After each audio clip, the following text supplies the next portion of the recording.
For years, Arsenal were the team football loved to laugh at, the club that played beautiful football, built exciting young squads, pushed fans into believing again, and then collapsed the moment the pressure became real. Every title race ended the same way. One mistake, one injury, one brutal month that turned hope into humiliation. Trust the process. Stopped sounding like ambition and started sounding like a joke the entire Premier League repeated every weekend. But something feels different now, because Arsenal are no longer playing like a team desperate to prove they belong among Europe's elite. They're playing like a team that finally understands how to survive at the top. 5 points clear in the Premier League. Walking through brutal Champions League nights with cold control. Beating Europe's biggest clubs without panic, without chaos, without fear. And maybe the scariest part of all? This Arsenal side no longer looks emotional. The old Arsenal needed momentum, confidence, beautiful football. This Arsenal can win ugly, defend leads, kill transitions, and suffocate elite teams for 90 minutes without losing control. That is what makes this story dangerous. Because this is no longer the story of a talented young team chasing dreams. This is the story of a club that may have finally learned how to become ruthless. When Mikel Arteta arrived at Arsenal in December 2019, he did not inherit a giant ready to dominate England again. He inherited confusion. The final years after Arsène Wenger had slowly stripped Arsenal of their identity, Unai Emery briefly gave supporters hope with a Europa League final run.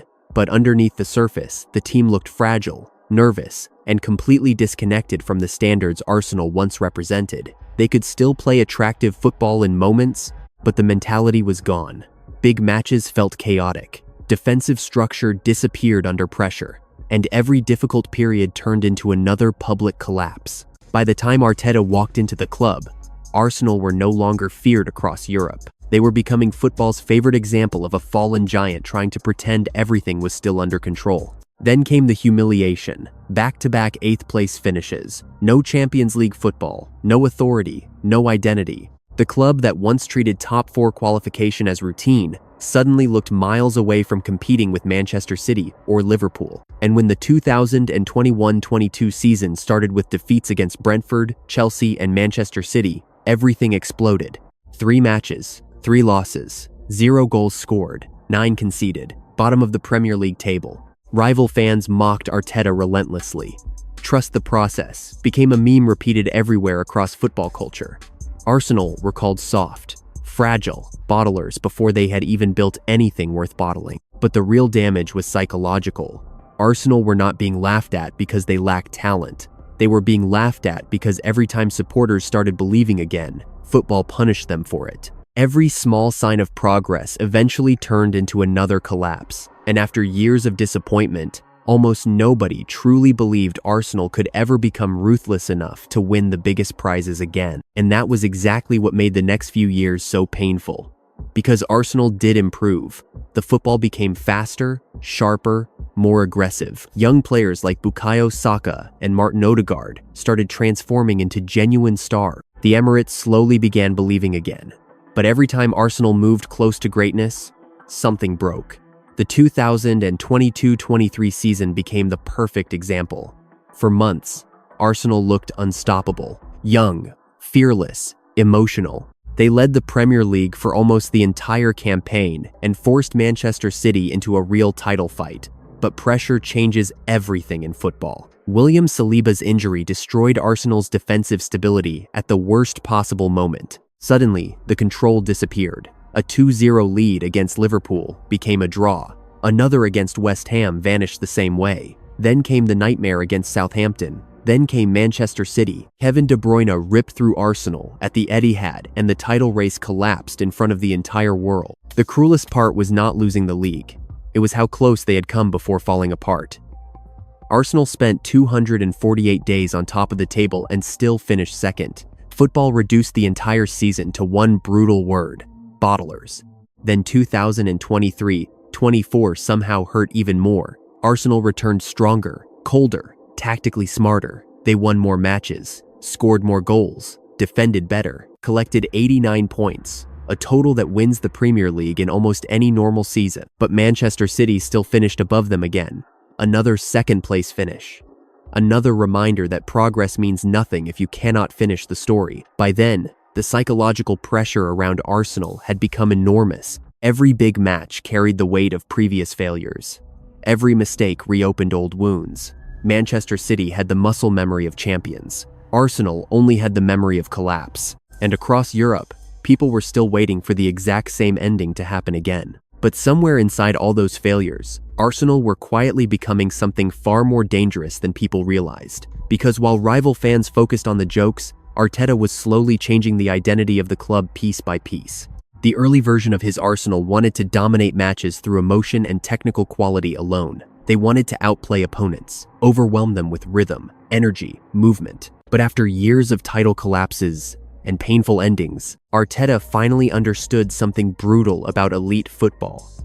Beautiful football means nothing if your team cannot survive pressure. And that was when Arsenal started evolving. The structure became colder, more compact, more calculated. Arsenal stopped attacking recklessly and started controlling matches through territory and defensive balance. Their rest defense became one of the best in Europe. When attacks broke down, opponents no longer found open space to counter into. Declan Rice changed everything in transition. He wasn't just winning tackles, he was destroying danger before it could even fully develop. Behind him, Saliba and Gabriel transformed Arsenal into one of the most physically dominant defensive partnerships in Europe. Fast enough to recover, aggressive enough to hold a high line, calm enough to survive chaos. Then came the tactical flexibility. Ben White, Timber, Zinchenko, Tomiyasu. Different profiles, different build-up structures. Arsenal could now adapt depending on the opponent, instead of forcing the same football every week. Raya's distribution added another layer entirely. Suddenly, Arsenal could escape pressure instead of panicking under it. And offensively, they became terrifying from set pieces. Corners stopped feeling like hopeful moments and started feeling inevitable. Rice deliveries, Gabriel attacking space, Havertz using his height and movement to create constant problems. Arsenal were no longer trying to score perfect goals every time. They were learning how to punish teams in every possible phase of the game. But the biggest transformation was psychological. The old Arsenal needed confidence to play well. This Arsenal could survive ugly matches, protect narrow leads, and stay emotionally controlled when momentum turned against them. They stopped playing like a young team trying to impress Europe. And slowly, almost without anyone noticing at first, Arsenal began turning into something much harder to stop, a team built to endure. By the time the 2025-26 season truly settled into rhythm, Arsenal no longer looked like a team trying to prove they belonged among Europe's elite. They looked like a team trying to control Europe, and the biggest difference was not tactical anymore, it was emotional. Previous Arsenal sides always carried visible tension in huge moments. You could feel the panic when momentum shifted against them. One mistake became two, one setback became collapse. But this version of Arsenal started reacting differently under pressure. Colder, slower, more ruthless. The Champions League became the clearest proof.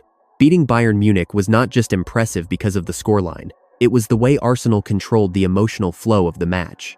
Bayern tried to stretch the game, force transitions, create chaos. Arsenal refused. Rice constantly killed counters before they fully formed. Ødegaard controlled tempo instead of forcing attacks. Saliba and Gabriel defended huge spaces without looking overwhelmed. Arsenal no longer played like a talented underdog, hoping to survive elite nights. They played like they expected to win them. Then came Inter away, one of the hardest environments in European football. San Siro under pressure usually exposes immature teams very quickly, but Arsenal looked calm. Raya played through pressure instead of launching desperate long balls. Timber shifted positions constantly to create passing angles. Saka stayed isolated wide to pin defenders back. Every movement looked rehearsed, disciplined, emotionally controlled. Even Atletico Madrid, a team built to suffocate opponents psychologically, failed to drag Arsenal into panic. That might have been the biggest sign of all. Arsenal were finally learning how to suffer without losing themselves. And individually, the squad had started evolving into something complete. Declan Rice became the emotional engine of the entire system. Havertz transformed from a player many fans doubted into a weapon that gave Arsenal physical presence in decisive moments. Ødegaard dictated rhythm like a veteran leader instead of a young creator. And Saka no longer looked like a talented academy star carrying pressure on his shoulders. He looked like a player deciding massive games on purpose. But maybe the most terrifying thing about Arsenal was this. They no longer needed beautiful football to feel powerful. They could win ugly, defend deep, slow games down, protect leads, survive hostile stadiums. And once a young team learns how to combine talent with emotional control, football changes very quickly. Because at that point, they stop becoming entertaining. They start becoming dangerous. And that is what made the final months of the season feel so different from every previous Arsenal collapse. Because the pressure returned exactly the way it always had before. Manchester City were still chasing. Injuries started arriving at the worst possible moment. The schedule became brutal. Champions League nights drained energy from the squad, while every Premier League fixture carried the emotional weight of an entire decade of failure. Football had seen this movie before. Arsenal build hope. Arsenal reach the decisive stage. Arsenal break. But this time, something felt colder inside the team. The old Arsenal would have tried to overwhelm pressure with emotion. This Arsenal slowed everything down. Narrow victories started becoming statements instead of warnings. 1-0 wins no longer looked fragile. They looked controlled. Arsenal were defending leads with patience instead of fear. Managing difficult away games without losing structure. Surviving ugly moments instead of emotionally reacting to them. And slowly, rival fans started realizing something uncomfortable. Arsenal were no longer giving opponents chaos to feed on. The atmosphere around the Emirates changed too. Not louder, heavier. Every home match started feeling like the stadium understood what was at stake. 20 years of frustration, years of memes, years of almost. Every tackle from Rice felt massive. Every Saliba recovery run felt season-defining. Every Saka touch carried tension. Arsenal were no longer chasing excitement. They were chasing history. And waiting ahead of them stood the final test that could change everything. The Premier League title race against Manchester City, still refusing to die. A Champions League final that could redefine the entire modern history of the club. Europe watching closely, still expecting Arsenal to collapse the moment pressure became unbearable. Because for years, that had always been the ending. But maybe the most important transformation of all had already happened. Arsenal were no longer trying to prove they were fearless.